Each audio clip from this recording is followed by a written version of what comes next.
asaga waa nin laakiin ogow asaga xataa dareen wuu leeyahay wax ayuu jeclaadaa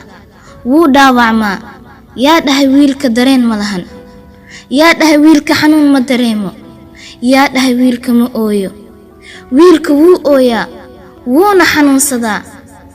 laakiin qofna uma muujiyo taas waayo wuxuu yaqaanaa siduu isku sabarsiin lahay awood ayuuna u leeyahay in laga dareemin dhibkiisa wuxuu ogyahay in la jecleen dadka daciifka ah wiilka sida adiga oo kale waaye waxaa laga yaabaa xataa inuu kaa daciifsan yahay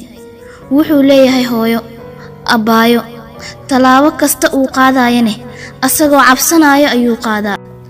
waayo wuxuu ogyahay sharaftiisa inay tahay ayaga sharaftooda wiilka kama been sheega dareenkiisa si daacadna wax wuu u jeclaadaa laakiin waxaa laga yaabaa mararka qaar waqtiga